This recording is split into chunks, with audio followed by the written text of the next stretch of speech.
De la novia que fue degollada antes del brindis y volvió a levantar su copa, 1881.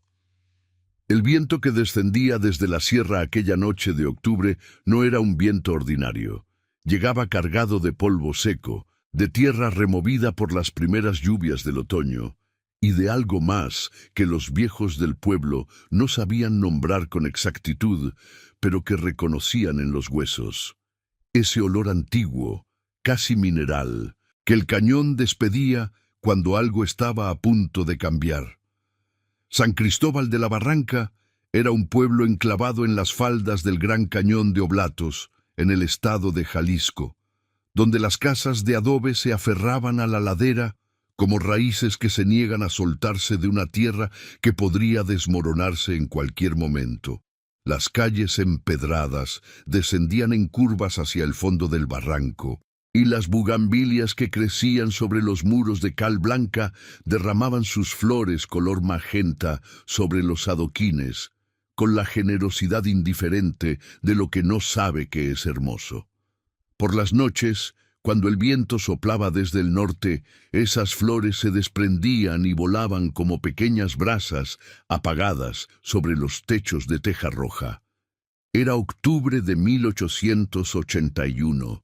Y en ese pueblo donde todos se conocían de memoria, donde los secretos duraban apenas lo que tardaba alguien en caminar de una esquina a otra, estaba a punto de celebrarse la boda más esperada del año, la unión de Florencia Vázquez Montiel, hija del tendero más respetado del pueblo, con don Augusto Rendón Fuentes, dueño de la hacienda más grande de la región. La boda que todos habían esperado con esa mezcla particular de ilusión y envidia que producen los eventos de las personas a quienes la fortuna parece favorecer.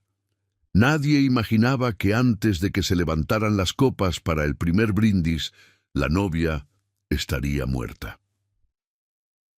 Si esta historia ya te tiene con el corazón en la garganta desde las primeras palabras, imagina lo que viene.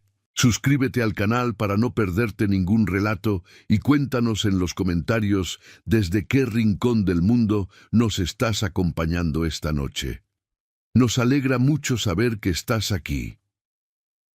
Florencia Vázquez Montiel tenía 21 años y era conocida en San Cristóbal por dos cosas que difícilmente convivían en la misma persona: su voz, que los domingos llenaba la iglesia como si sus pulmones fueran el doble de grandes que los de cualquier otra mujer del pueblo, y su silencio, esa capacidad particular que tenía para estar en una habitación sin ocupar más espacio del necesario, como si hubiera aprendido desde pequeña que existir con discreción era una forma de sobrevivir. Sus ojos eran de ese color café oscuro que a la distancia parece negro, pero que de cerca guarda destellos dorados, como la miel vista contra la luz. Su cabello negro y grueso lo usaba siempre trenzado, excepto los domingos, cuando lo dejaba suelto hasta la cintura y caminaba a la iglesia con esa gravedad particular de quienes saben que están siendo mirados y han decidido no hacer nada al respecto. Era la hija mayor de don Hilarión Vázquez, un hombre de Jalisco pura sangre, de esos que hablan poco y trabajan mucho, que llevaba 30 años detrás del mostrador de su tienda de abarrotes, levantándose antes del amanecer y cerrando cuando el último cliente del día había salido.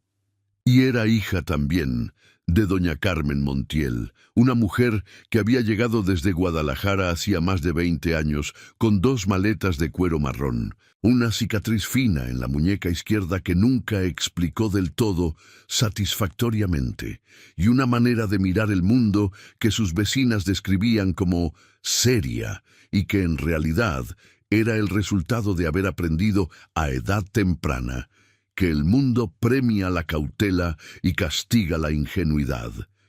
La familia Rendón era otra historia. Don Augusto Rendón Fuentes tenía 34 años cuando se casó con Florencia y era viudo desde hacía 3. Su primera esposa, Una mujer de nombre Isabel Montoya había muerto en agosto de 1878 durante lo que el médico del pueblo describió en el acta oficial como complicaciones severas del parto. El niño también había muerto.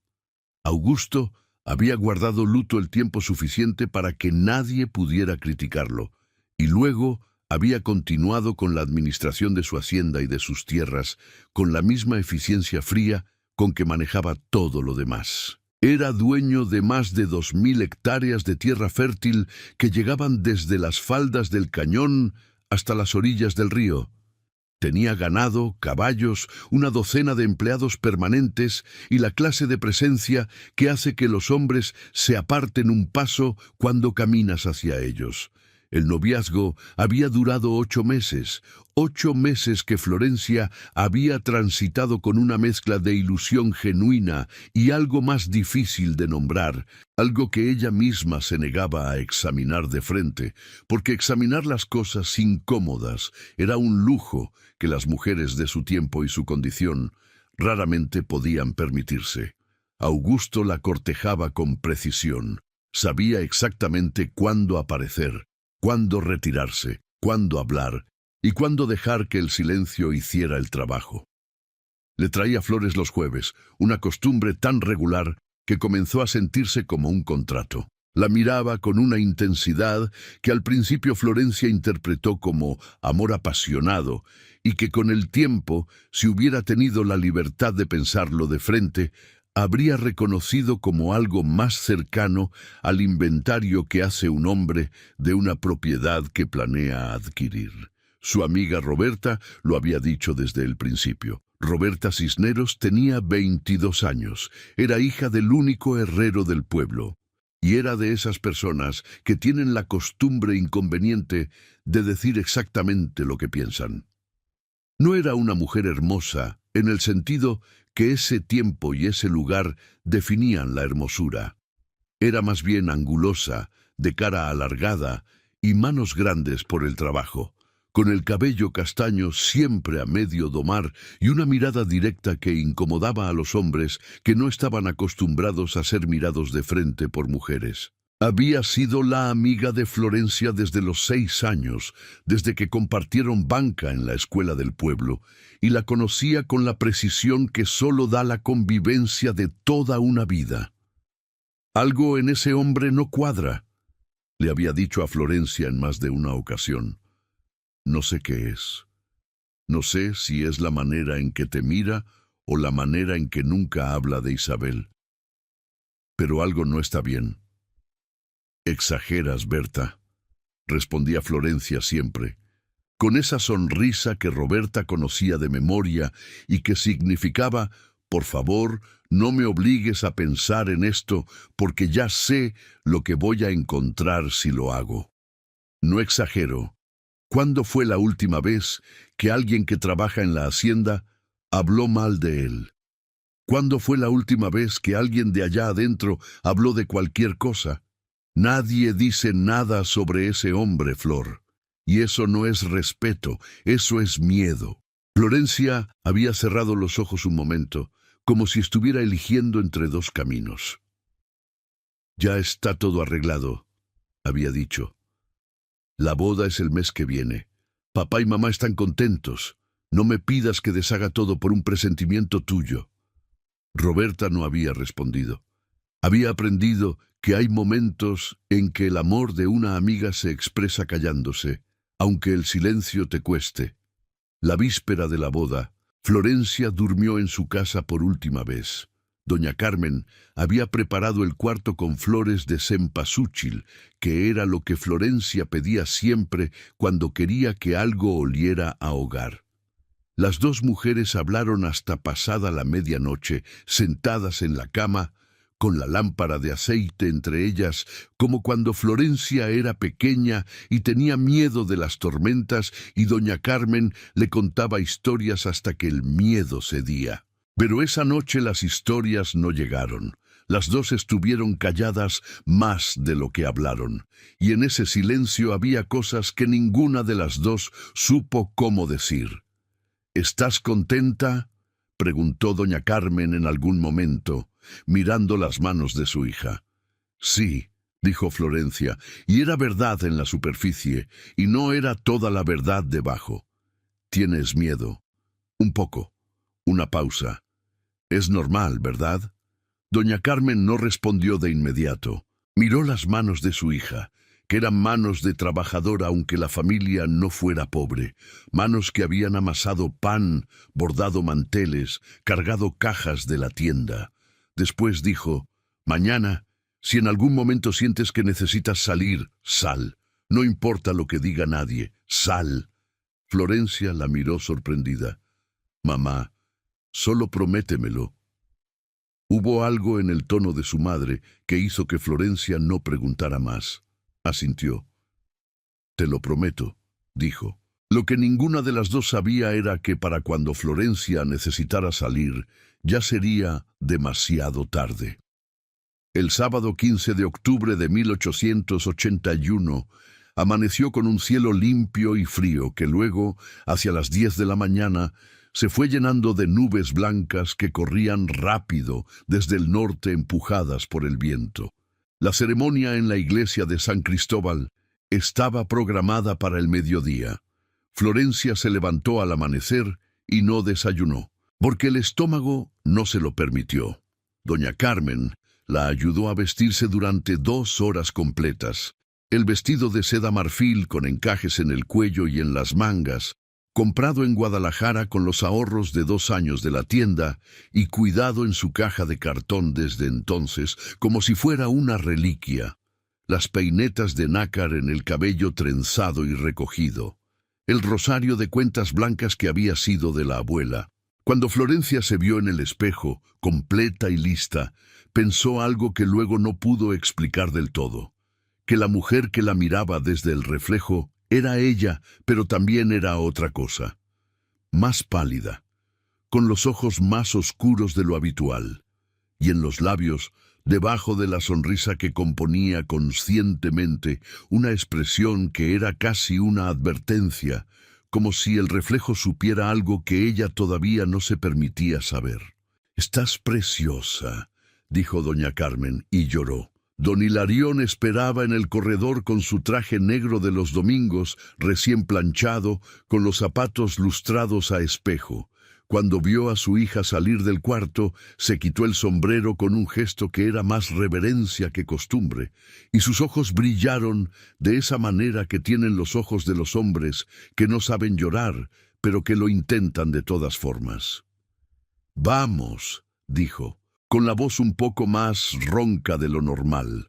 La iglesia estaba llena. San Cristóbal de la Barranca no era un pueblo grande, pero las bodas de los Rendón eran eventos que convocaban gente de los ranchos y pueblos vecinos, de Zapopan, de Tequila, de lugares cuyo único vínculo con la hacienda era el nombre de Augusto y la influencia que ese nombre tenía en toda la región. Roberta estaba en los bancos delanteros, con su madre y su padre, y cuando vio a Florencia entrar por el portón de la iglesia del brazo de don Hilarión, sintió algo que no esperaba sentir. No era exactamente alegría, aunque el vestido fuera hermoso y la música del órgano llenara el espacio alto de la nave con una majestuosidad que elevaba cualquier cosa. Era angustia. Una angustia silenciosa y sin forma precisa que se instaló en el centro de su pecho y que apretó los dedos sobre el banco de madera sin darse cuenta. Augusto esperaba en el altar, vestido de negro, como era la costumbre de los novios ricos de esa época, con una flor blanca en el ojal y el cabello bien peinado con gomina. Era un hombre que por fuera tenía exactamente el aspecto que debía tener. Altura, compostura, una sonrisa medida que comunicaba confianza sin exceso. Cuando Florencia llegó a su lado y él le tomó la mano, lo hizo con una suavidad que convenció a todos en la iglesia de que ese gesto era ternura. Roberta fue la única que notó que los dedos de Augusto se cerraron con demasiada firmeza sobre la mano de Florencia.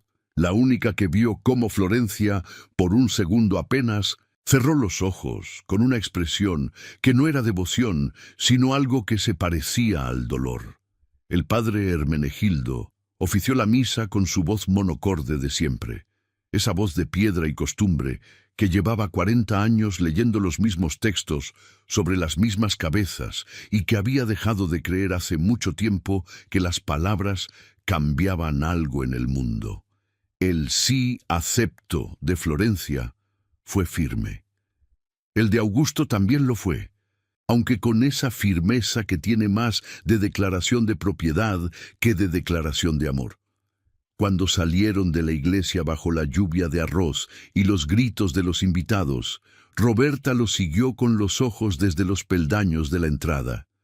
Y en el momento en que el carruaje se llevó a los recién casados hacia la hacienda, con las flores blancas atadas a los arneses de los caballos y la gente agitando pañuelos, Roberta sintió que algo definitivo había ocurrido, que el mundo se había dividido en un antes y un después, cuya frontera no sabía todavía cómo nombrar.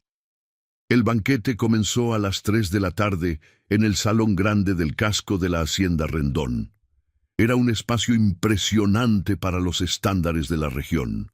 Techo alto de vigas de madera oscura, paredes de cal blanca con azulejos de talavera a media altura, ventanas altas que daban al patio interior donde los jazmines crecían sobre las columnas de cantera.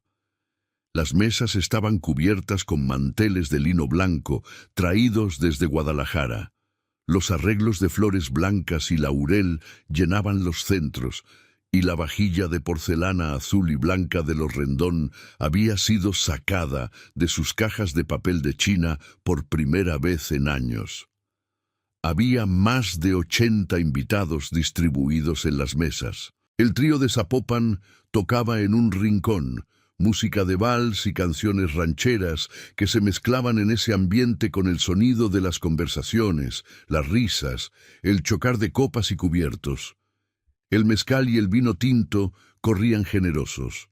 La cocina de la hacienda, bajo la dirección severa de Soledad, el ama de llaves de Augusto, mujer de unos 50 años, de piel oscura y mirada que no revelaba nada de lo que sabía, había producido un banquete que olía desde el patio, mole negro con guajolote, carnitas con todos sus acompañamientos, tamales de rajas y de dulce, caldo de res con verduras del huerto, arroz rojo, frijoles de olla con epazote.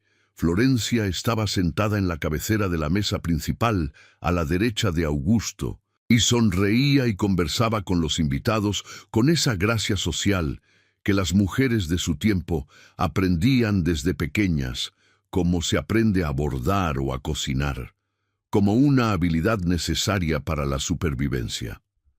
Roberta, sentada 3 mesas más atrás con su familia, la observaba de lejos con esa atención sostenida de quien busca algo específico sin saber todavía qué es. Notó que Florencia bebía muy poco. Notó que cada vez que Augusto le hablaba al oído, ella inclinaba la cabeza con una fracción de segundo de retraso, como si el gesto le costara algo. Notó que en los momentos en que nadie le hablaba directamente, la expresión de Florencia perdía su superficie de compostura y quedaba algo debajo que era cercano al agotamiento. Las horas pasaron. El sol bajó detrás del cañón, y el salón se llenó de esa luz anaranjada y densa que hace que todo parezca parte de una pintura. Las velas sobre las mesas fueron encendidas. La música cambió a algo más suave.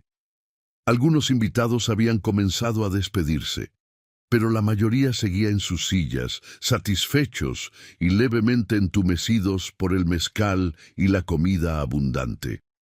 A las 6:15 de la tarde, don Augusto Rendón se puso de pie. Bastó con que se pusiera de pie para que el salón comenzara a aquietarse. Esa clase de autoridad no se aprende, se tiene o no se tiene, y Augusto la tenía en una medida que producía en quienes la percibían una obediencia casi instintiva. Las conversaciones fueron apagándose mesa por mesa. El trío dejó de tocar, En menos de un minuto, 80 personas estaban en silencio mirando al hombre de pie en la cabecera de la mesa. Augusto levantó su copa. Una copa de cristal tallado llena de vino tinto que reflejaba la luz de las velas como un rubí. Comenzó a hablar. Era un orador capaz. Sabía pausar en los momentos correctos, modular el volumen, usar el silencio como instrumento. Habló de Florencia con palabras que sonaban a amor y que tenían la estructura del amor, pero que estaban vacías en el lugar preciso donde el amor vive, como una iglesia hermosa construida sobre cimientos de roca podrida. Habló de la hacienda como de un lugar que ahora con ella se convertiría en un hogar. Habló de futuro con esa certeza de los hombres que están acostumbrados a que el futuro les pertenezca. Los invitados escuchaban encantados. Nadie vio a Florencia ponerse de pie.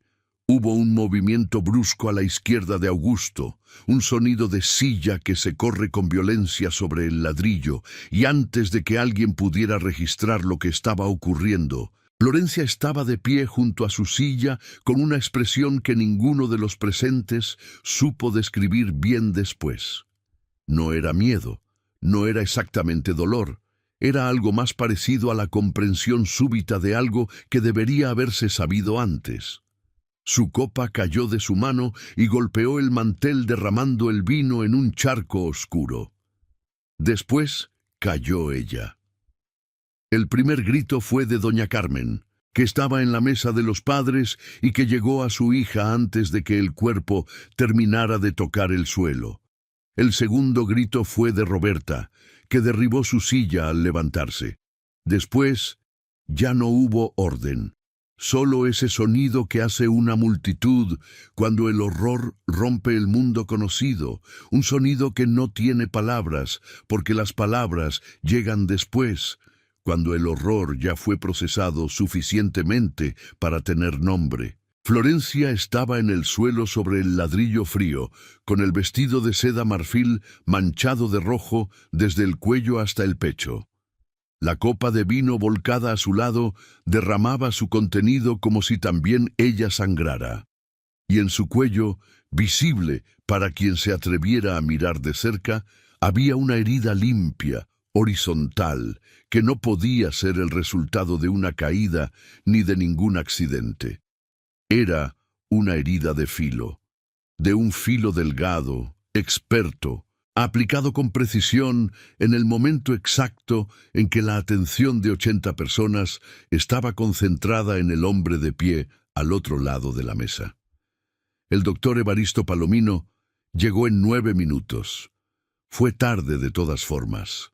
Florencia Vázquez Montiel, de 21 años, había muerto antes de que se levantara la primera copa del brindis. Y en ese salón donde 80 personas habían estado presentes, donde las velas ardían y la música acababa de callar y la luz del crepúsculo entraba por las ventanas altas, nadie había visto nada. O eso dijeron.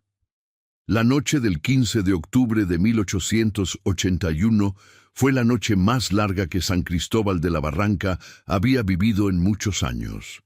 La noticia corrió por el pueblo con esa velocidad particular que tienen los desastres en los lugares pequeños, donde no hay distancia real entre ninguna casa y ninguna otra. Para las 9 de la noche ya no había una sola familia que no supiera. Los portones se cerraron. Las velas se encendieron en los cuartos donde normalmente a esa hora ya dormían. Los hombres hablaron poco y los niños fueron mandados a sus camas con más firmeza de lo habitual, y en las cocinas, mientras las mujeres calentaban agua para el café o hacían chocolate o simplemente se sentaban frente a los braseros con las manos en el regazo, comenzaron las conversaciones en voz baja que son el verdadero tejido de los pueblos, las que nombran lo que los hombres no se atreven a decir de frente.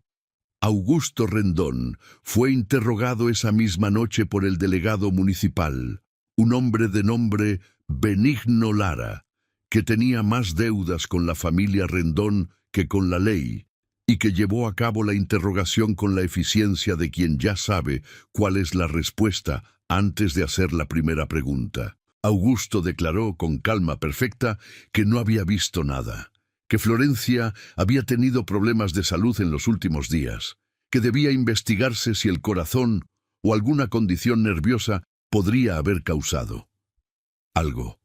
No terminó la frase, no necesitaba terminarla. El delegado Lara tomó nota de todo esto con una diligencia que habría resultado cómica si el contexto no hubiera sido el de una mujer muerta en su propia boda. Para el lunes, el caso estaba oficialmente cerrado. El acta decía, muerte por causas violentas de origen indeterminado, una formulación que no decía nada, que no apuntaba a nadie y que cerraba la puerta de la investigación con la misma eficiencia con que la abre un hombre que quiere que no haya investigación. El cuerpo de Florencia fue devuelto a su familia.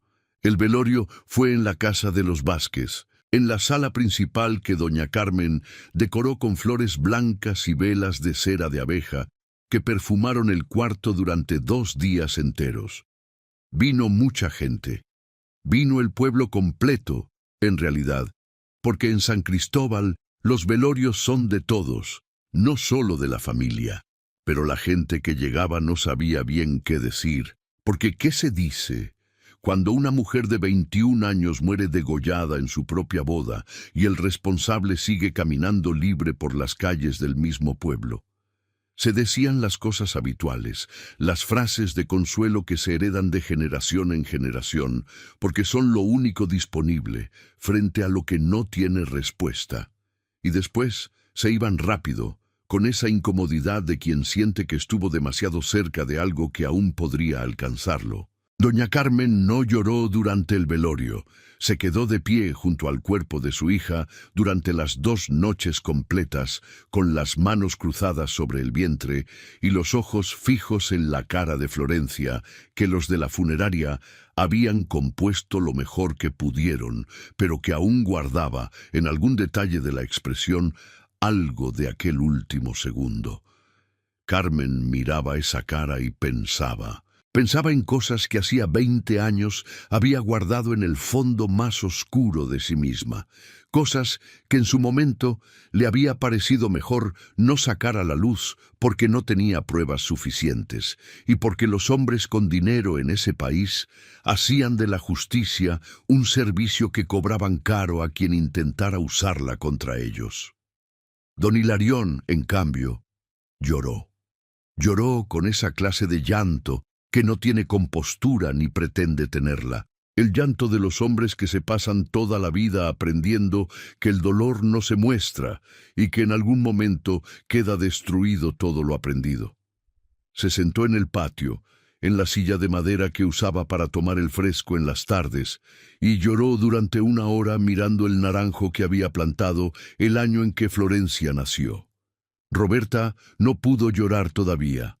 El dolor estaba ahí. Lo sabía. Era como una pared que se levantaba justo al frente y contra la que tarde o temprano iba a chocar. Pero entre ella y esa pared estaba algo que funcionaba como un combustible frío y ordenado, la certeza de que lo que había ocurrido no iba a quedarse sin respuesta. No mientras ella pudiera hacer preguntas, no mientras hubiera gente que supiera cosas y que pudiera ser convencida de hablar. Esa certeza la sostuvo durante los días siguientes con una eficiencia que ella misma encontraba a veces perturbadora.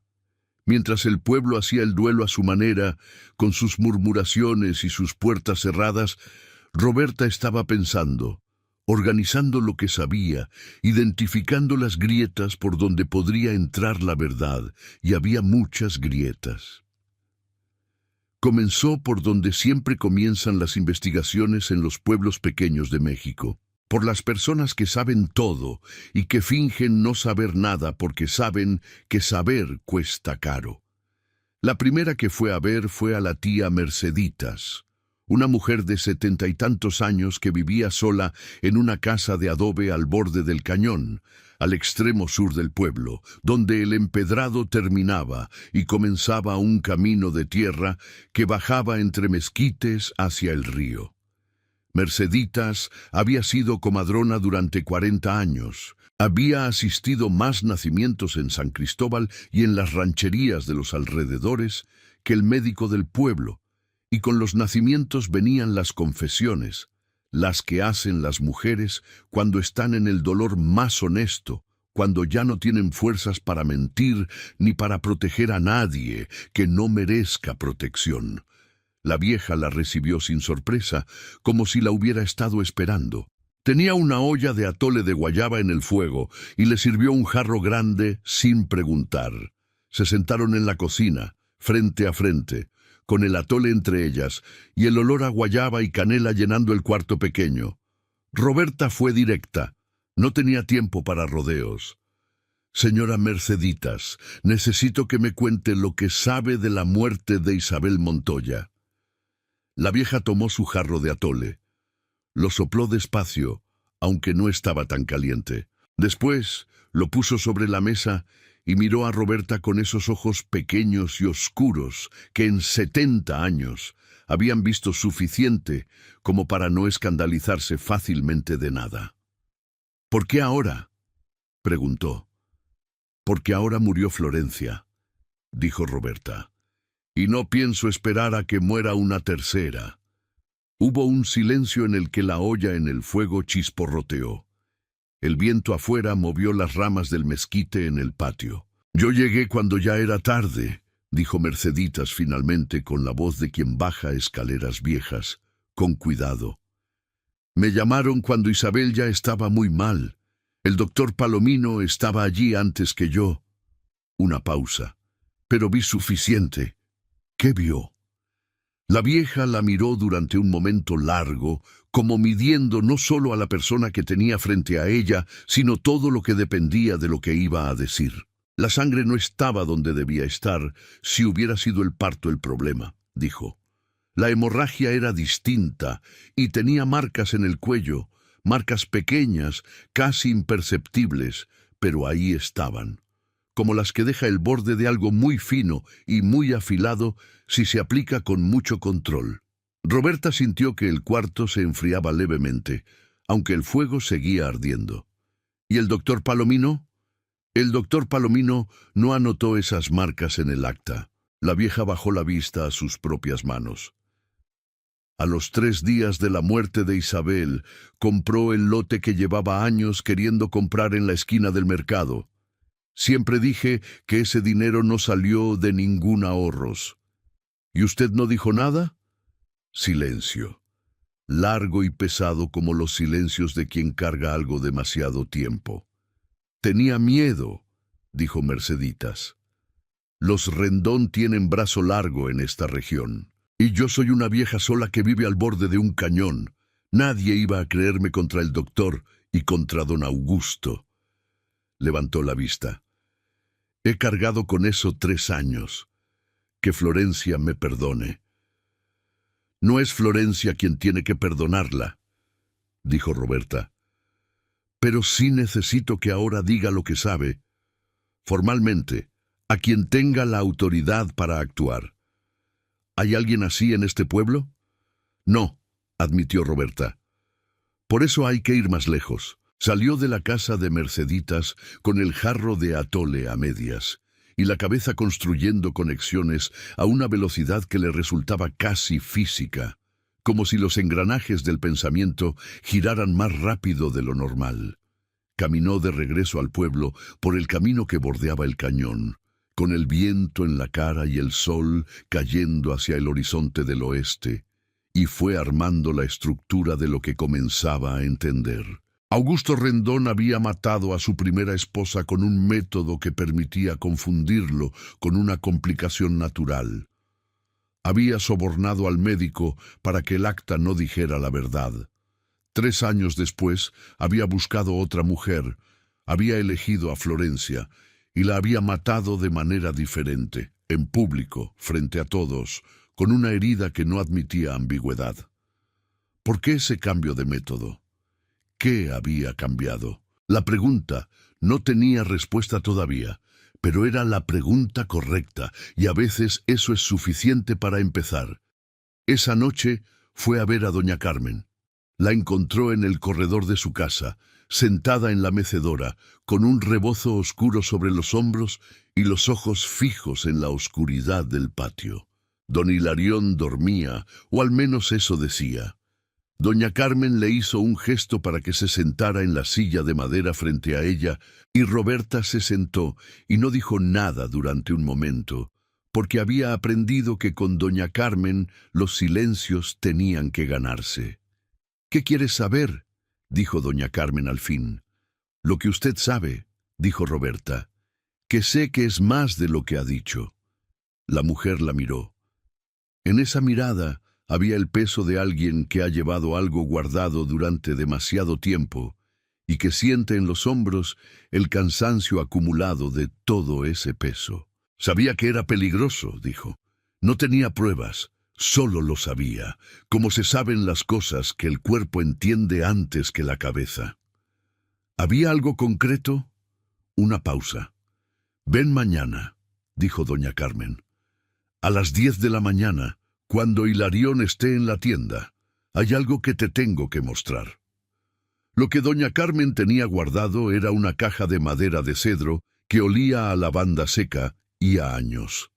La había sacado de debajo de la cama esa mañana, antes de que llegara Roberta, y la había puesto sobre la mesa del comedor con el cuidado particular de quien maneja algo que sabe que es frágil no en su materia, sino en lo que representa.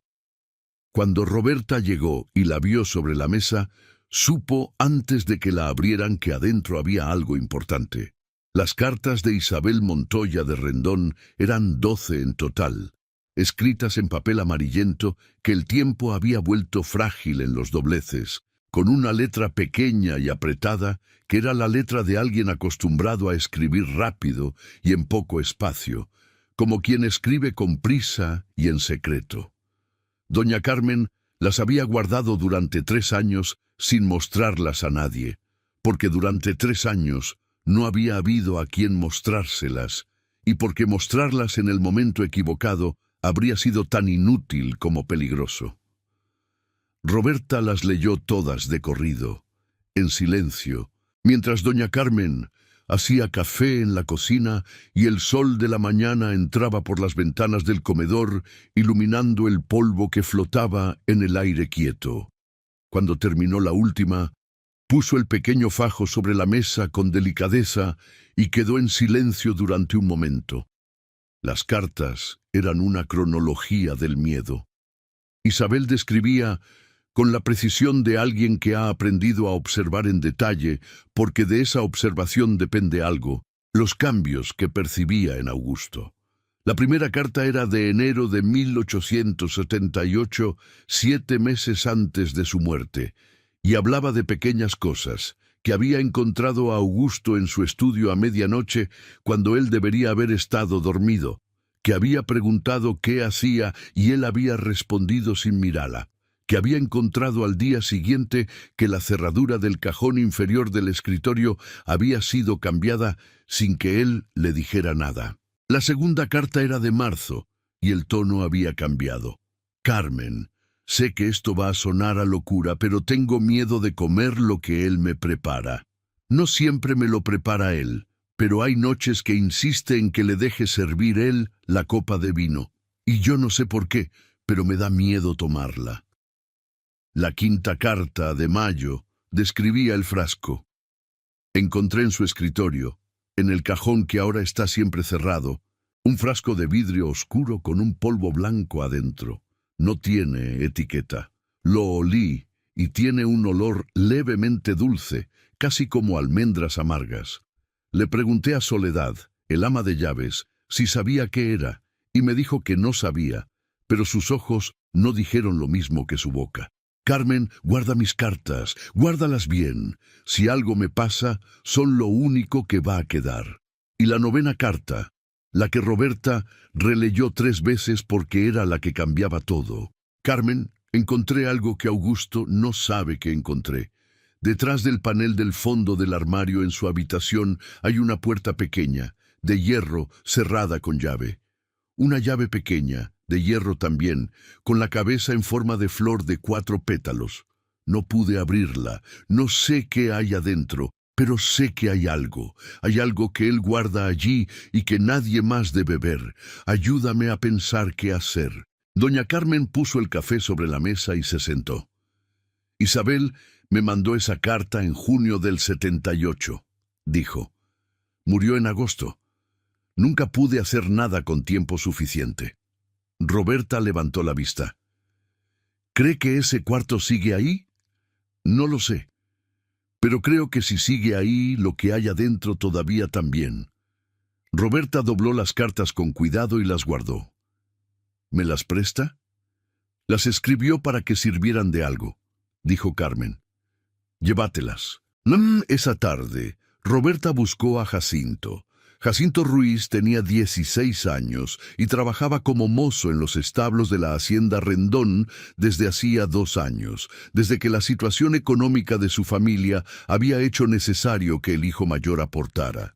Era sobrino de doña Petra, la vecina de Roberta, y era de esa clase de jóvenes que combinan la valentía con la ingenuidad en proporciones que los hacen tanto útiles como peligrosos. Todavía no han aprendido del todo a medir las consecuencias de las cosas, lo que significa que hacen lo que los adultos ya no se atreven a hacer.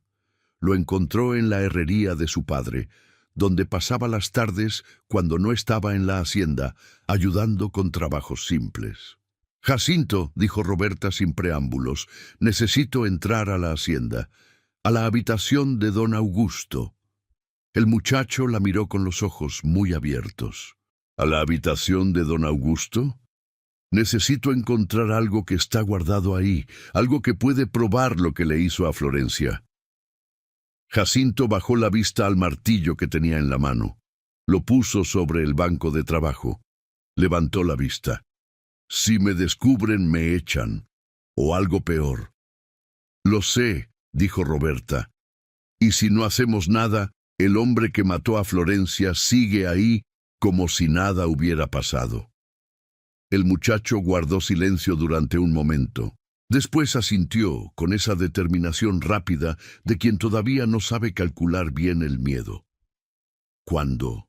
Preguntó. El miércoles, dijo Roberta. A medianoche. Tenía razones para elegir el miércoles, aunque no se las explicó a Jacinto entonces. Había notado, en las pocas veces que había estado cerca de la hacienda después de la boda de Florencia, que los miércoles por la noche las luces del casco se apagaban más temprano que otros días. Algo en la rutina de Augusto los miércoles era diferente.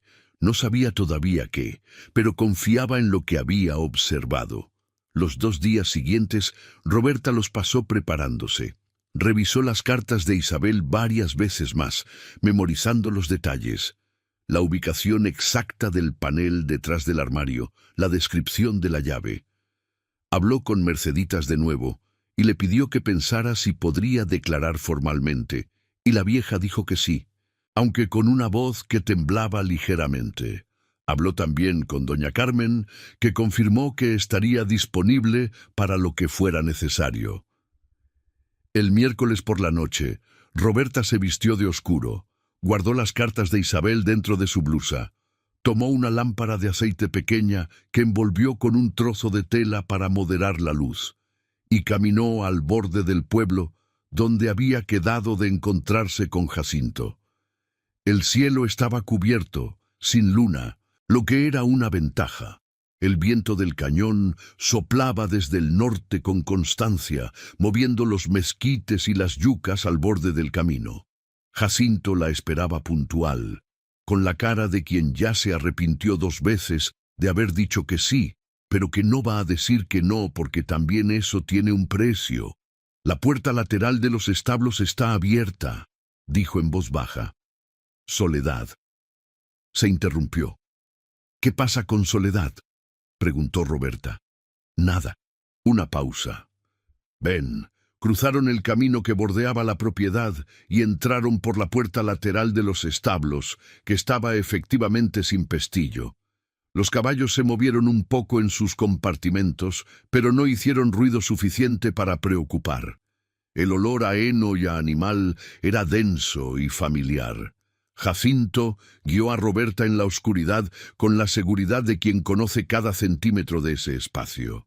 Salieron del establo al patio interior de la hacienda pegados al muro, aprovechando la sombra del corredor. La hacienda dormía. No había luces en ninguna ventana.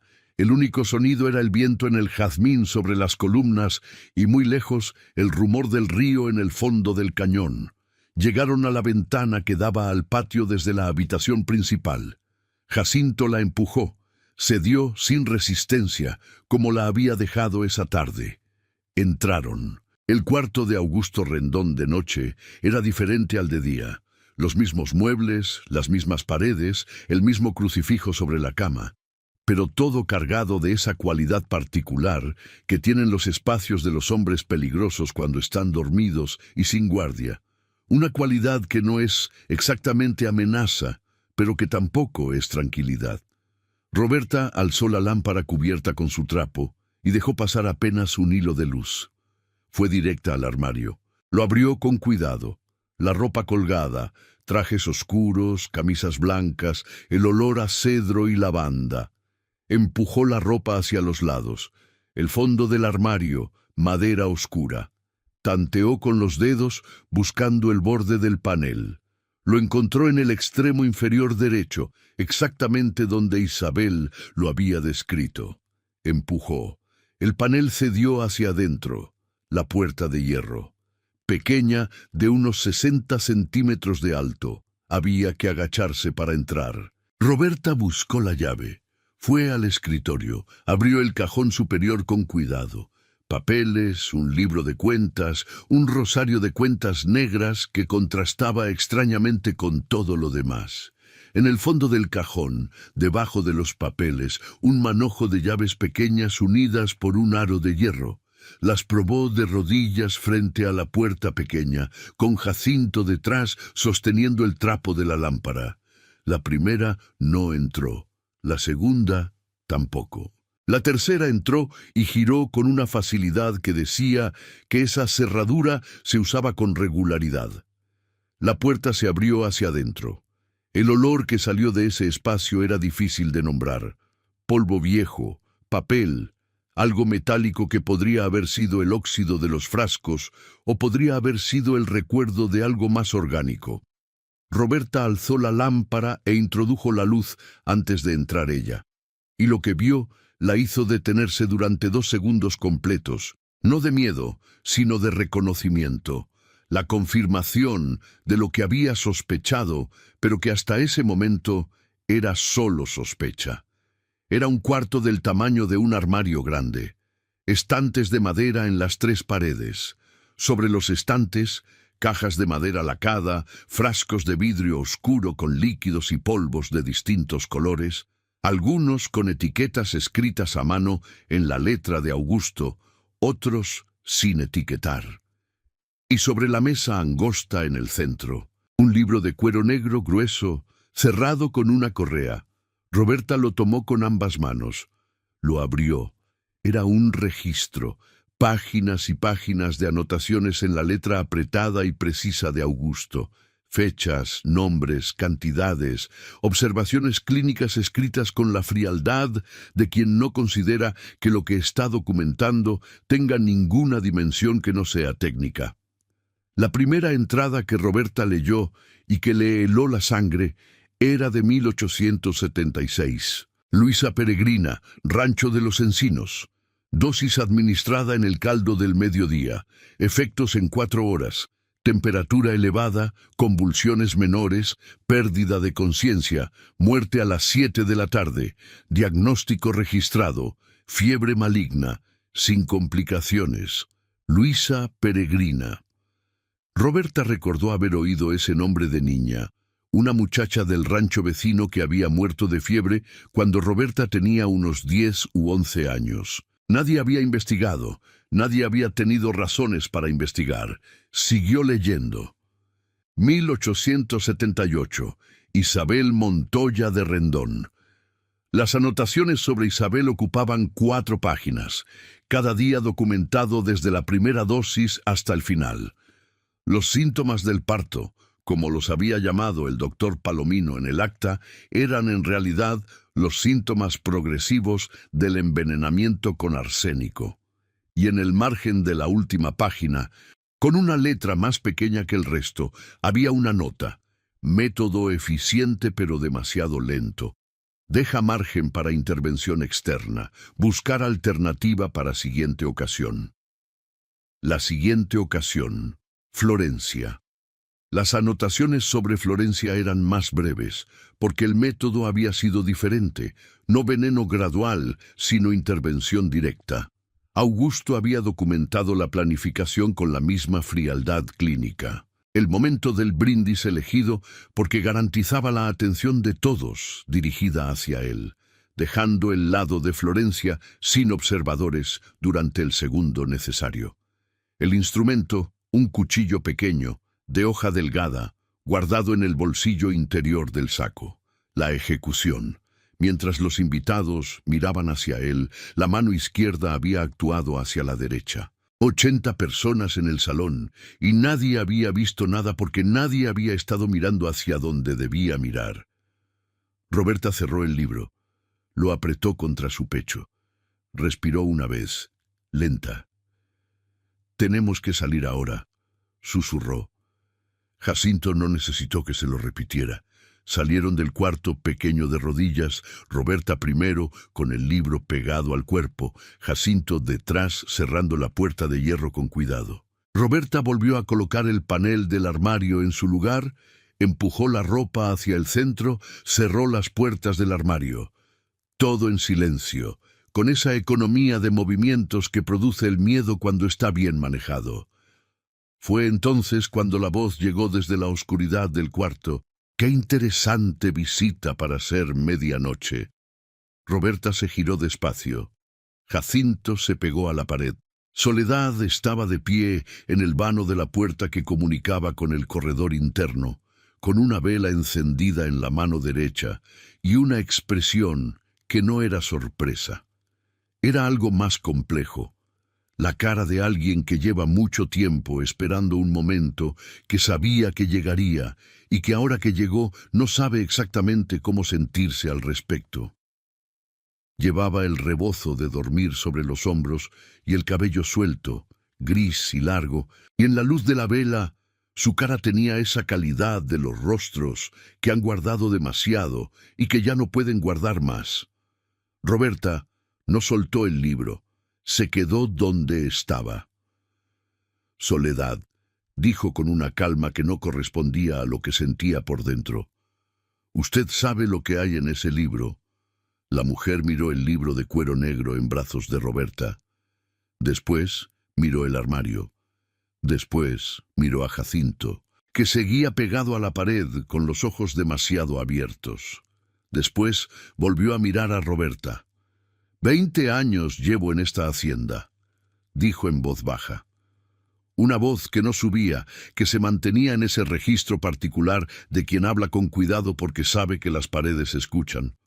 20 años viendo cosas que no debería haber visto, callándome porque tenía miedo, porque no tenía a dónde ir, porque los Rendón son el único mundo que he conocido desde que era joven, y uno aprende a vivir adentro del único mundo que conoce, aunque ese mundo sea el infierno. ¿Sabía lo que le hizo a Isabel?, preguntó Roberta. Lo supe cuando ya había pasado. Los ojos de Soledad brillaron en la luz de la vela. Isabel era buena conmigo. Era la única persona en esta casa que me hablaba de frente, como si yo fuera una persona completa y no una extensión de los muebles. Cuando murió, algo en mí murió también. Una pausa.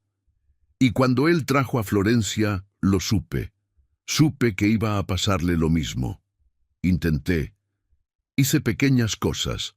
No puse sal suficiente en la comida para que él estuviera irritable y ella tuviera excusa para no venir. Mandé recados equivocados sobre las fechas del noviazgo. Cosas pequeñas. No fue suficiente. ¿Por qué no dijo nada a nadie? Soledad bajó la vista a la vela. ¿A quién? Al delegado Lara, que es primo de don Augusto. al padre Hermenegildo, que bautizó a Augusto y que recibe cada año una donación generosa de la hacienda? ¿Al doctor Palomino, que firmó el acta de Isabel con dinero en el bolsillo? Levantó los ojos. En este pueblo no hay nadie a quien decirle nada. Por eso nunca dije nada. Hay personas fuera de este pueblo, dijo Roberta. Hay autoridades del Estado en Guadalajara que no le deben nada a los Rendón. Hay un licenciado en el Palacio de Gobierno que puede emitir órdenes que el delegado Lara no puede ignorar.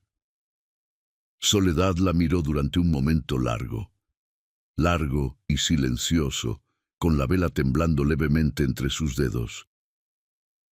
¿Usted cree de verdad que eso puede funcionar?, dijo finalmente, y en su voz había algo que no era exactamente esperanza, pero que era el hueco donde la esperanza podría caber si se le daba espacio. Creo que con ese libro, dijo Roberta, con las cartas de Isabel que tiene guardadas doña Carmen y con su testimonio de 20 años, tenemos más que suficiente para que alguien con autoridad real no pueda ignorarlo. Otro silencio. El viento afuera movió algo en el corredor. «¿Y don Augusto?», dijo Jacinto desde su rincón, con la voz tensa de quien lleva rato callado y ya no puede más. «¿No va a notar que el libro no está?». «Los miércoles duerme profundo», dijo Soledad, y en su voz había ahora algo diferente. Algo que podría haber sido la satisfacción muy contenida de quien ha estado preparando algo en silencio durante más tiempo del que nadie imagina. «Siempre le preparo su té de hierbas los miércoles por la noche. Es la única noche de la semana que duerme sin despertar hasta el amanecer». Roberta la miró. «¿Desde hace cuánto hace eso?». «Desde hace 3 años», dijo Soledad simplemente. «Desde que murió Isabel». Hubo en el cuarto un silencio diferente al anterior. El silencio de quien acaba de entender algo que reordena varias cosas al mismo tiempo. «Tenemos que irnos esta noche», dijo Roberta. «Si esperamos a mañana y él descubre que el libro falta, todo se complica». «Lo sé», dijo Soledad. Apagó la vela con 2 dedos, con una decisión que era ya una respuesta. «Deme 10 minutos para juntar lo que necesito. No pienso quedarme aquí cuando ustedes se vayan».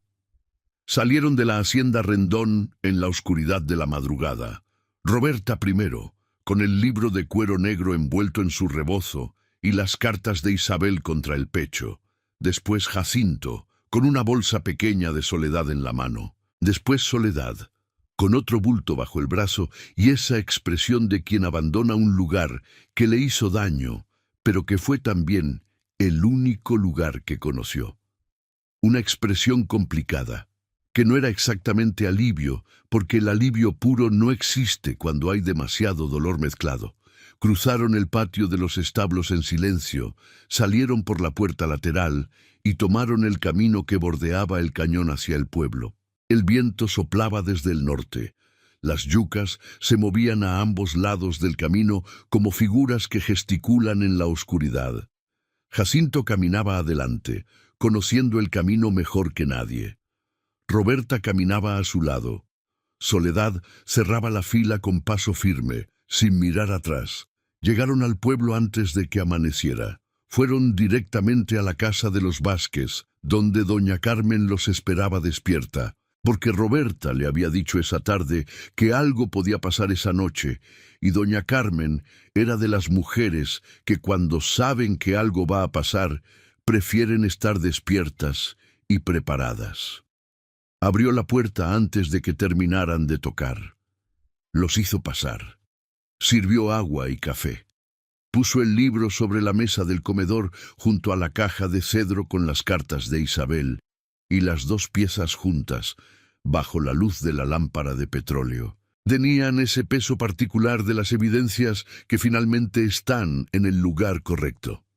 Don Hilarión salió de su cuarto cuando escuchó las voces. Se quedó en el umbral mirando la mesa. Miró el libro. Miró a Soledad, a quien reconocía de la hacienda. Después miró a Roberta. ¿Es suficiente?, preguntó con la voz de alguien que necesita que la respuesta sea sí, pero que ha aprendido a desconfiar de las respuestas fáciles. «Es más que suficiente», dijo Roberta, «pero hay que llegar a Guadalajara antes de que él note que falta». Don Hilarión asintió. «Voy con ustedes». El viaje a Guadalajara desde San Cristóbal de la Barranca en octubre de 1881 no era una travesía menor. El camino bajaba desde las faldas del cañón hasta el valle, cruzaba el río por un vado que en época de lluvias podía volverse traicionero y continuaba por caminos de terracería hasta Zapopan, desde donde había transporte regular a la ciudad. Un día completo de camino en buenas condiciones, más si llovía. Celestino, el hermano de Soledad, vivía en Zapopan y tenía una carreta y 2 mulas que conocían el camino, como si lo tuvieran memorizado en las patas. Era un hombre de 45 años, callado como su hermana, pero de una manera diferente, donde el silencio de Soledad era el de quien guarda cosas. El de Celestino era el de quien simplemente prefiere observar al mundo antes de opinar sobre él. Cuando Soledad le mandó recado con Jacinto esa misma madrugada, Celestino llegó al cruce del camino al amanecer con la carreta lista y los ojos que no preguntaban nada, porque ya entendían suficiente. Salieron al amanecer del jueves. El cielo era de ese rosa pálido que precede al azul de los días limpios, y el cañón a su izquierda se iba revelando en capas a medida que la luz crecía. Primero las formas, después los colores, después los detalles. Roberta llevaba el libro de cuero negro en su bolsa, envuelto en tela. Las cartas de Isabel las llevaba doña Carmen, que no las soltó en todo el viaje. El camino fue difícil en los primeros tramos, donde las lluvias recientes habían ablandado la tierra y las ruedas de la carreta se hundían hasta el eje. Hubo momentos en que todos tuvieron que bajarse y empujar, con el barro hasta los tobillos y Celestino hablando a las mulas con esa intimidad paciente de los hombres que han trabajado con animales toda la vida. Pero avanzaron, con la constancia particular de quienes no tienen la opción de detenerse. Durante las horas de camino, Soledad fue contando, con la voz plana y precisa de quien ha ordenado sus recuerdos durante años, esperando exactamente este momento, fue descargando 20 años de observación silenciosa. Las noches que Augusto bajaba al cuarto, oculto con el candil, y no salía hasta la madrugada. Los frascos que aparecían y desaparecían de las alacenas.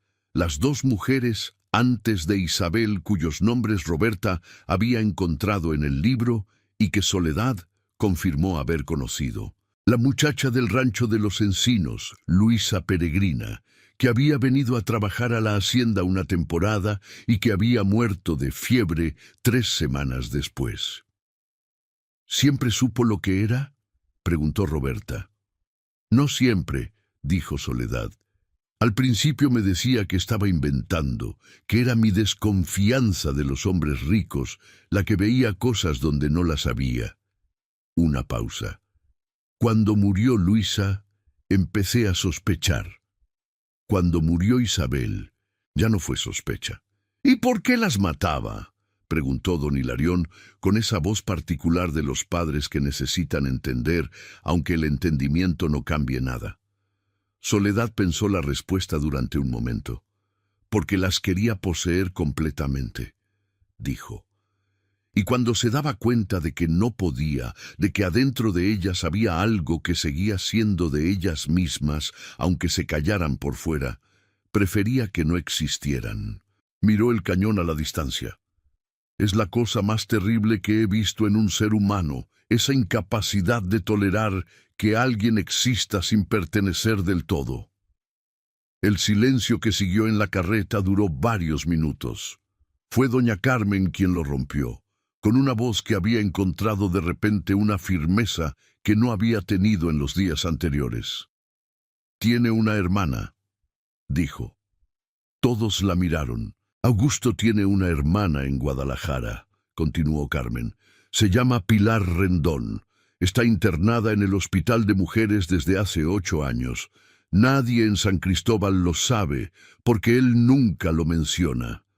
Yo lo supe por Isabel, que me lo escribió en una de las cartas que no les mostré porque en ese momento no sabía si era relevante. ¿Por qué la internó?, preguntó Roberta.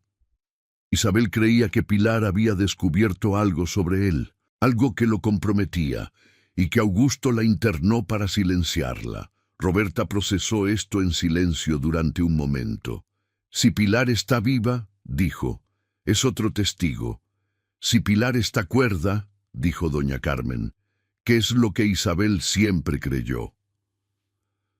Llegaron a Guadalajara el jueves por la tarde, con el sol ya bajo y las calles de la ciudad llenas de ese movimiento denso de las últimas horas del día comercial. Celestino los llevó al barrio de Mexicalcingo, donde tenía un amigo, un carpintero de nombre Abundio, que les cedió 2 cuartos en su casa sin hacer preguntas, porque Celestino era de los hombres a quienes la gente ayuda sin preguntar, porque en 20 años nunca han pedido nada sin razón. Esa noche, Roberta extendió todo sobre la mesa de la cocina de Abundio. El libro de cuero negro abierto en las páginas más relevantes, las 12 cartas de Isabel, en orden cronológico, y un pliego de papel en el que ella había escrito durante el camino, con letra apretada y firme, un resumen ordenado de los hechos, nombres, fechas, conexiones, la ubicación del cuarto oculto en la hacienda, la descripción de los frascos, los nombres de las mujeres documentadas en el libro. Revisó todo 2 veces, ordenó los argumentos, identificó los puntos más fuertes y los más débiles. Los puntos más fuertes, el libro de registros en letra de Augusto, el testimonio de Soledad como testigo ocular de 20 años, las cartas de Isabel que documentaban el miedo y la sospecha crecientes. Los puntos débiles, el libro había sido obtenido sin autorización legal, lo que podía complicar su admisibilidad como evidencia. Y no había ningún funcionario en Guadalajara que supiera todavía que existía. Ese era el problema a resolver en la mañana. Al día siguiente, viernes, fueron al Palacio de Gobierno. El licenciado Porfirio Cuevas era el funcionario del Departamento de Justicia del Estado que los recibió después de 1 hora y media de espera en un corredor de piedra que olía a papel viejo y a humedad de archivo. Era un hombre de unos 40 años, de bigote bien recortado y lentes redondos de montura de metal, con esa manera de mirar por encima de los lentes que tienen los funcionarios acostumbrados a evaluar rápidamente si la persona que tienen frente a ellos merece o no su tiempo completo. Cuando vio entrar a Roberta, a don Hilarión, a doña Carmen y a Soledad, su primera expresión fue la condescendencia levemente enmascarada con que los funcionarios de ciudad reciben a los que llegan de pueblo con cara de urgencia. Esa expresión duró aproximadamente 3 minutos. Fue el tiempo que tardó Roberta en poner el libro de cuero negro sobre su escritorio, abrirlo en la primera entrada relevante y señalar con el dedo la fecha, el nombre y la descripción del método. El licenciado Cuevas se inclinó sobre el libro, leyó, pasó la página, leyó más. Se quitó los lentes y los limpió con el pañuelo del bolsillo del chaleco, lo que Roberta interpretó correctamente como el gesto de alguien que necesita un segundo para reorganizar lo que acaba de procesar. Volvió a ponerse los lentes. Llamó a su amanuense. «Siéntense», dijo, y ahora hablaba diferente. No era condescendencia. Era la atención concentrada de un hombre que entiende que lo que tiene frente a él es importante. Necesito que me cuenten todo desde el principio. Lo que siguió fueron 4 horas de trabajo intenso. Roberta y Soledad hablando por turnos, el amanuense tomando nota de cada palabra, el licenciado Cuevas interrumpiendo cada tanto con preguntas precisas que iban al centro de las cosas. Doña Carmen entregó las cartas de Isabel una por una y las fue explicando en su contexto. Don Hilarión habló poco, pero cuando habló, fue con una claridad y una firmeza que sorprendieron incluso a Roberta.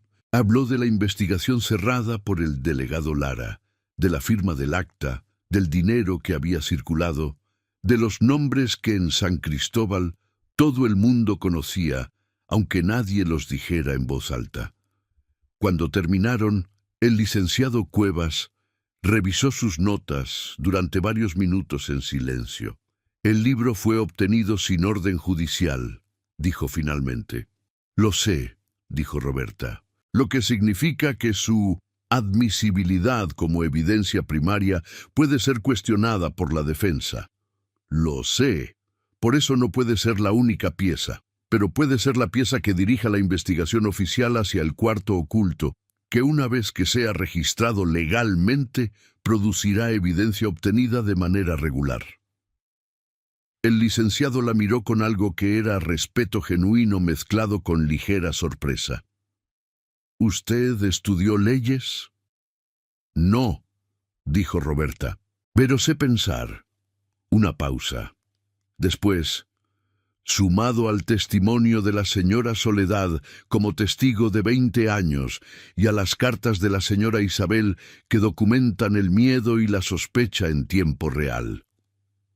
El licenciado tomó su pluma.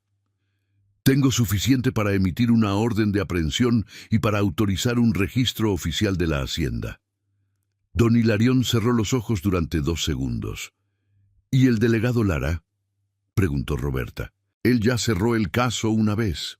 El delegado Lara tiene jurisdicción municipal, dijo el licenciado Cuevas, con una firmeza que sonó genuina y que Roberta decidió creer. Yo tengo jurisdicción estatal. Su cierre de caso no me vincula. Y un cierre de caso, con el nivel de negligencia que usted describe, puede en sí mismo constituir materia de investigación.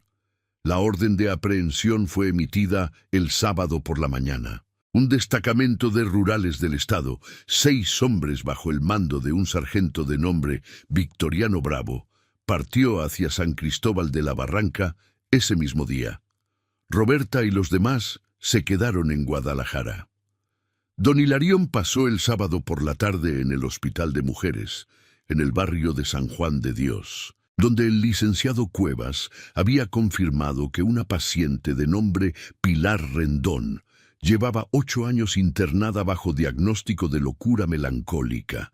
El médico que la atendía actualmente, un hombre joven de nombre Doctor Ávila, que había llegado al hospital hacía apenas 2 años, y que por lo tanto no tenía compromisos heredados con los Rendón ni con nadie, recibió a don Hilarión con una cautela profesional que fue cediendo a medida que el viejo le explicaba el contexto. Pilar Rendón tenía 41 años y parecía más. Tenía el cabello completamente blanco, aunque no era todavía anciana, y en sus ojos había esa expresión particular de las personas que han pasado mucho tiempo en espacios cerrados, aprendiendo a hacer invisible su inteligencia, porque mostrarla tenía consecuencias. Cuando don Hilarión entró a la sala y se sentó frente a ella en la silla que el doctor Ávila había dejado ahí, Pilar lo miró sin hablar durante un momento, evaluando. «Usted no es del hospital», dijo finalmente. «No, señorita Rendón, soy el padre de Florencia Vázquez, la mujer que se casó con su hermano el sábado pasado». Algo cambió en la cara de Pilar. No era emoción en el sentido dramático. Era más como el asentamiento de algo que ya sabía y que ahora tenía confirmación. «¿Qué le pasó a ella?», preguntó, en voz baja. Don Hilarión se lo dijo. Lo dijo sin adornos, con esa economía de palabras de los hombres que han aprendido que el dolor no mejora si se le agrega lenguaje. Pilar escuchó sin interrumpir. Cuando él terminó, ella miró sus propias manos durante un momento. «Isabel también», dijo. «Lo sabemos», dijo don Hilarión. «¿Tienen pruebas?» Tenemos el diario que él guardaba en el cuarto oculto. Tenemos a su ama de llaves, que es testigo de 20 años. Tenemos las cartas que Isabel le escribió a la madre de Florencia. Pilar levantó los ojos. ¿Isabel le escribió cartas? 12, guardadas todos estos años. En los ojos de Pilar Rendón, que habían estado muy quietos durante toda la conversación, algo brilló entonces con una intensidad que don Hilarión no esperaba. No era llanto, era algo más parecido a la vindicación. La cara de alguien que escucha que lo que siempre supo era verdad, es finalmente reconocido como verdad por el mundo. «¿Qué necesita de mí?», dijo. «Su testimonio», dijo don Hilarión. «Lo que vio usted antes de que la internaran». «Lo vi todo», dijo Pilar con voz firme. «Llevaba 2 años viendo cosas que no cuadraban. La muerte de Luisa Peregrina, que era una muchacha del rancho que no tenía ninguna razón para morir de fiebre.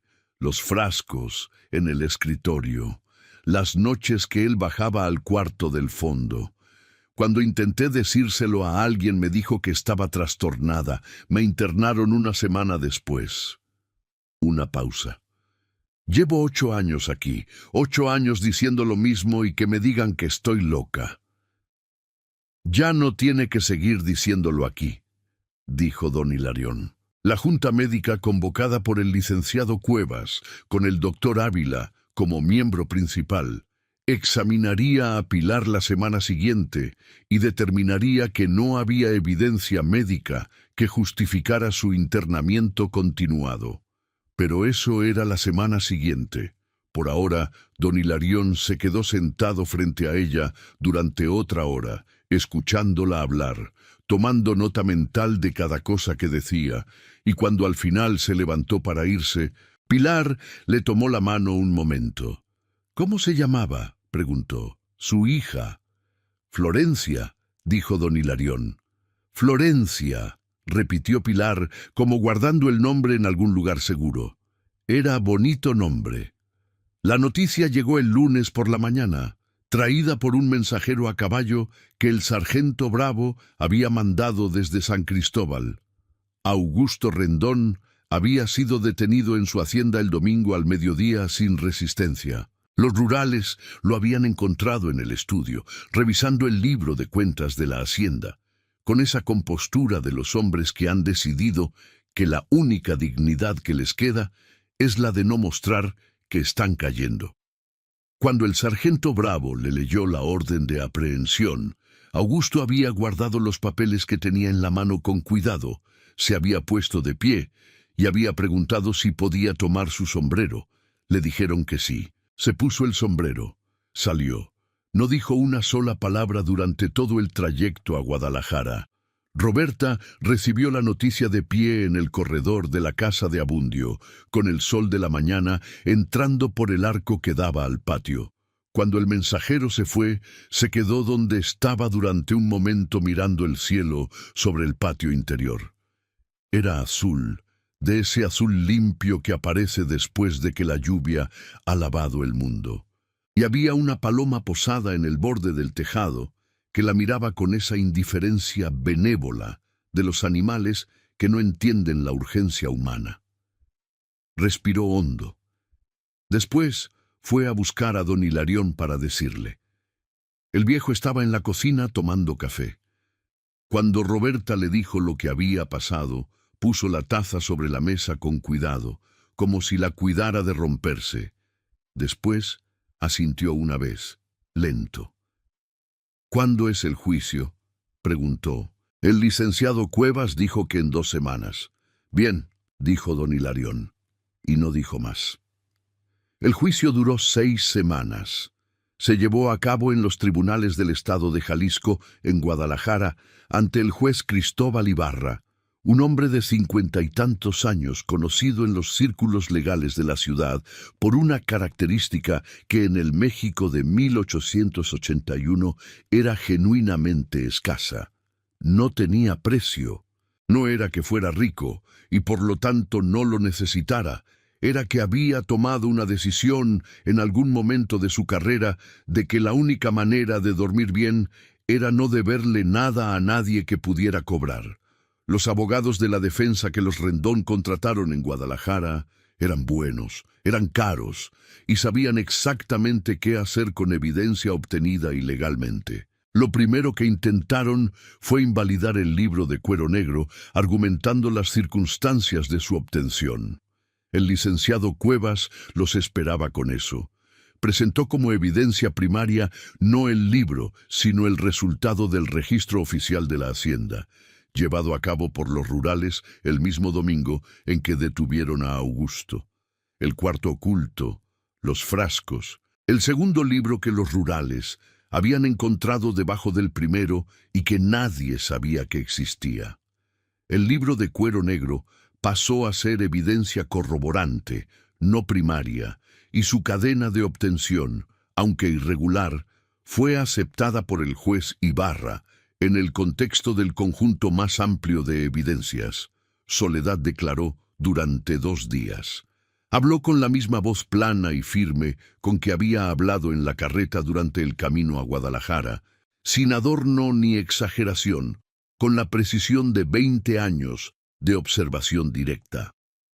Los abogados de la defensa la atacaron varias veces intentando desacreditarla, que si tenía rencores personales contra don Augusto, que si había sido despedida recientemente y actuaba por venganza, que si una mujer sin educación formal podía realmente distinguir entre lo que había visto y lo que imaginaba. Soledad respondió a cada ataque con la misma calma. Cuando uno de los abogados le preguntó si podía probar que los frascos que describía contenían lo que ella decía que contenían, respondió: «No soy química, pero el análisis que hicieron los peritos del Estado sobre los frascos encontrados en el cuarto sí puede probarlo». El juez Ibarra hizo una nota. Las cartas de Isabel fueron leídas en voz alta por el amanuense del tribunal.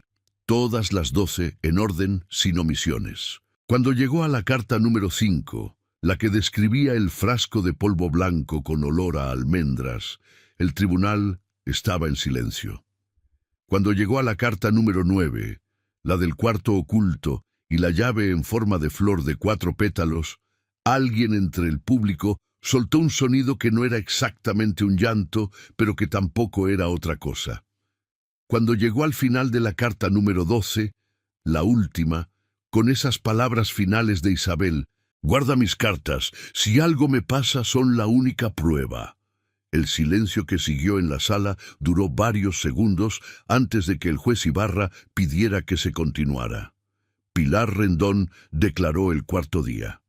Había salido del hospital la semana anterior después de la junta médica que la declaró sana y había pasado esos días en casa de doña Carmen, que la había acogido con esa generosidad particular de las mujeres que han perdido algo enorme y que encuentran en cuidar a otros una manera de seguir moviéndose en el mundo. Pilar llegó al tribunal vestida con ropa prestada de Carmen, con el cabello blanco recogido y los ojos de alguien que lleva 8 años esperando exactamente este momento. Declaró durante 4 horas. Habló de lo que había visto antes de ser internada, de la muerte de Luisa Peregrina, de los frascos, de las noches que Augusto bajaba al cuarto. Habló de la manera en que él la había hecho internar. Los papeles firmados por el médico comprado. La ambulancia que llegó a la hacienda una mañana sin que ella lo esperara. Los 8 años en el hospital, diciendo la verdad y siendo catalogada como loca. Su voz no tembló en ningún momento. Su mirada no se desvió. Cuando el abogado de la defensa intentó sugerir que su diagnóstico original de locura podría ser relevante para evaluar la credibilidad de su testimonio, el juez Ibarra lo interrumpió antes de que terminara la pregunta. El doctor Ávila declaró al día siguiente y presentó el informe de la junta médica. No había evidencia clínica de ninguna condición que justificara el internamiento de Pilar Rendón. El diagnóstico original había sido firmado por un médico cuya licencia, se descubrió durante la investigación, había sido obtenida con irregularidades y que había fallecido en 1879, por lo que no podía ser interrogado. Don Hilarión declaró el último día, antes de los alegatos finales. No tenía información forense ni técnica que aportar. Los hechos ya habían sido establecidos por todos los que lo habían precedido. Lo que don Hilarión hizo fue hablar de Florencia. Habló de su hija con la voz de un padre que ya no tiene nada que perder y que por lo tanto puede decir exactamente lo que siente sin calcular el costo. Habló de su voz los domingos en la iglesia. Habló de sus ojos. Habló de la última vez que la vio sonreír, que fue el viernes antes de la boda, cuando Florencia pasó por la tienda a despedirse y le dio un abrazo que duró un poco más de lo habitual. Como si ella también supiera, en algún lugar, debajo de todo lo que no se permitía saber, que era la última vez. En el tribunal, mientras don Hilarión hablaba, no había nadie que no estuviera completamente quieto. El juez Ibarra deliberó durante 3 días. La sentencia fue leída el viernes de la 6ª semana. Augusto Rendón Fuentes fue declarado culpable de 4 homicidios. Luisa Peregrina, Isabel Montoya de Rendón, Florencia Vázquez Montiel, y una 4ª mujer, cuyo nombre el libro registraba, y cuya familia, localizada durante la investigación en un rancho de las cercanías de Tequila, había podido finalmente, después de años, dar un nombre legal a lo que siempre habían sospechado. La pena. 30 años de prisión en el penal de San Juan de Ulúa, en el puerto de Veracruz. Para un hombre de 34 años en 1881, en las condiciones de ese penal, era cadena perpetua en todos los sentidos que importaban. Roberta estaba sentada en la última fila del tribunal cuando se leyó la sentencia. Jacinto estaba a su derecha, más alto de lo que parecía cuando salieron de San Cristóbal semanas atrás, como si el tiempo de ese viaje hubiera hecho algo en él que el tiempo ordinario no hace tan rápido. Cuando el juez terminó de hablar y el salón comenzó a moverse con el ruido de la normalidad, recuperando su ritmo, Roberta se quedó sentada un momento más. Pensó en Florencia, en sus ojos de café con miel, en el vestido de seda marfil, en la copa volcada sobre el mantel blanco, en las flores de bugambilia volando sobre los empedrados de San Cristóbal. No lloró, no era el momento, o quizás era que el llanto, cuando llegara, necesitaría privacidad. Pero algo en ella, algo que había estado sostenido con la tensión continua de las últimas semanas, se soltó con una sensación parecida a soltar el aire de una respiración muy larga. Afuera, el sol de noviembre sobre Guadalajara era de ese amarillo suave y oblicuo de los días de otoño, que no son fríos del todo, pero que ya anuncian el invierno. Lo que vino después fue la vida, con toda su mezcla habitual de lo pesado y lo ordinario. La hacienda Rendón fue embargada por el Estado. El proceso de redistribución de las tierras fue lento, como todos los procesos de ese tipo en el México de 1881, pero comenzó. Algunas hectáreas fueron vendidas a familias de trabajadores que llevaban años en la región, otras fueron incorporadas a los registros del municipio. El casco de la hacienda quedó vacío durante años, y los viejos del pueblo decían que en las noches de octubre, cuando el viento soplaba desde el norte, a veces se escuchaban ruidos en el ala derecha del corredor, aunque ninguno de los que lo decían había estado lo suficientemente cerca como para verificarlo. El delegado Lara fue investigado por el Departamento de Justicia del Estado y removido de su cargo. El doctor Palomino perdió su licencia médica. Algunos otros, cuyos nombres habían aparecido en los márgenes de la investigación como beneficiarios de la generosidad selectiva de los Rendón, enfrentaron consecuencias de distintos tamaños. La justicia nunca es perfecta ni completa, y la de 1881 en Jalisco menos que muchas otras, pero algo se movió. Algo que antes estaba fijo se desplazó. Pilar Rendón se quedó en Guadalajara.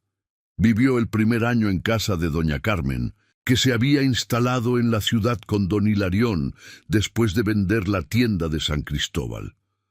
Con el tiempo, Pilar encontró trabajo como costurera en un taller del centro y después, cuando juntó suficiente dinero, puso su propio taller pequeño en el barrio de Analco. Nunca volvió a San Cristóbal ni a nada que tuviera que ver con la hacienda. Llevaba el apellido Rendón como se lleva una cicatriz, siempre presente, parte de lo que eres, pero que no te define si decides que no lo haga. Soledad y Celestino vivieron juntos en Zapopan, en la misma casa donde Celestino llevaba años. Soledad aprendió a cultivar un huerto pequeño en el patio de la casa, y los vecinos decían que tenía mano para las plantas, que todo lo que ella sembraba crecía con una velocidad y una abundancia que no se explicaba solo por el agua y el sol. Era feliz, o algo que se acercaba a la felicidad, que a veces es lo mejor que se puede pedir. Jacinto volvió a San Cristóbal y se convirtió en lo que su padre había sido, herrero. Trabajó durante décadas en la misma herrería, con el mismo yunque y las mismas tenazas, y durante toda su vida contó la historia de aquella noche en la hacienda a quien quisiera escucharla, agregándole cada vez un poco más de detalle y un poco más de dramatismo, como hacen los viejos con las historias que los marcaron cuando eran jóvenes. Para cuando Jacinto tenía 50 años, la versión de la historia que él contaba era sustancialmente más emocionante que la versión que habían vivido, aunque el núcleo verdadero, la parte que importaba, siempre estaba intacto. Don Hilarión y doña Carmen no volvieron a San Cristóbal. Vendieron la tienda, que fue comprada por una familia joven de Zapopan, que la rebautizó y la pintó de azul, y se instalaron en Guadalajara en una casa pequeña del barrio de Santa Tere, con un patio donde Carmen plantó naranjos. Don Hilarión encontró trabajo en un almacén de granos, donde era respetado por su precisión y por su honestidad, dos cosas que no siempre van juntas y que cuando van juntas se notan. Nunca hablaron mucho de Florencia en público, con los vecinos nuevos que no la habían conocido y que no tendrían manera de entender el peso de ese nombre. Pero en el comedor de su casa, colgada en la pared entre la ventana y el aparador, había una foto de ella. Una fotografía en papel albumina tomada en Guadalajara durante el noviazgo, donde Florencia miraba a la cámara con esos ojos de café con miel y una expresión que era seria, pero que guardaba en la comisura de los labios el indicio de algo que podría convertirse en sonrisa. Todas las mañanas, antes de que empezara el día, uno u otro de los dos pasaba frente a esa foto y se detenía un momento. Era un ritual sin palabras, sin gestos elaborados, solo eso, detenerse un momento. Hacer que ella siguiera siendo parte del tiempo presente, aunque ya no estuviera en él. Roberta Cisneros volvió a San Cristóbal.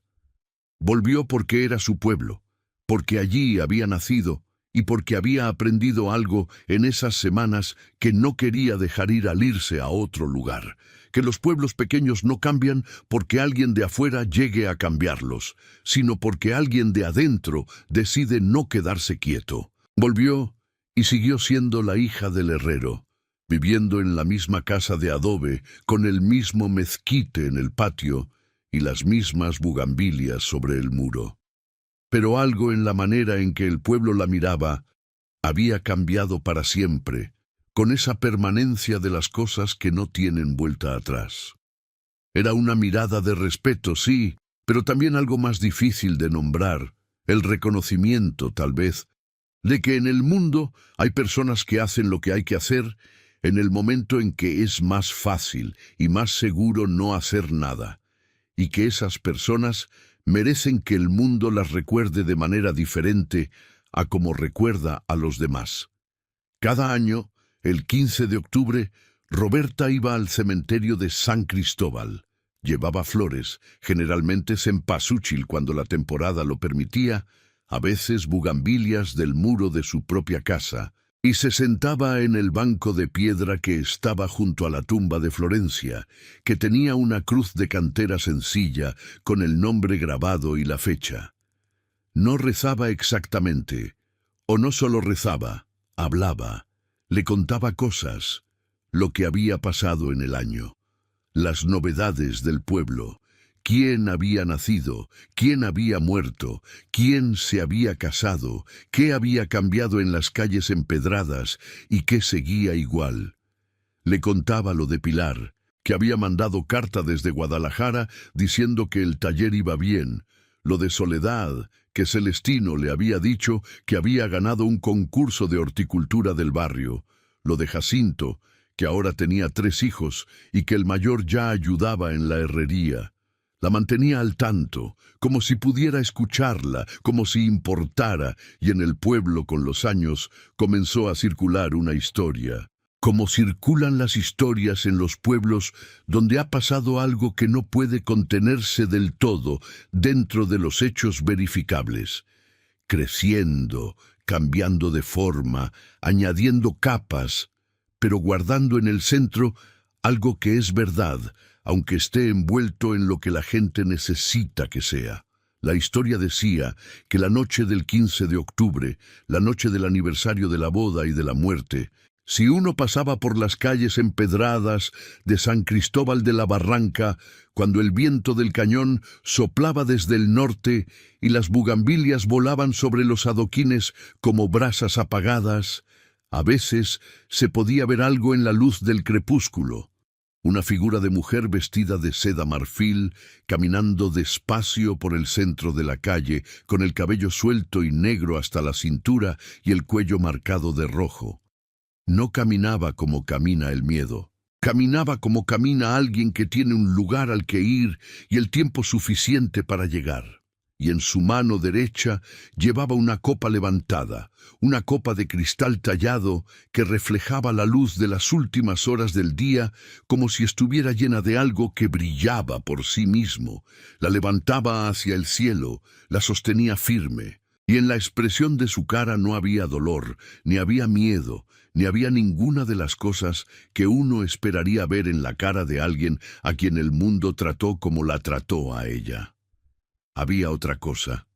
Había esa serenidad particular de quien fue silenciado y que, sin embargo, de una manera que el silencio no pudo impedir, siguió siendo escuchado.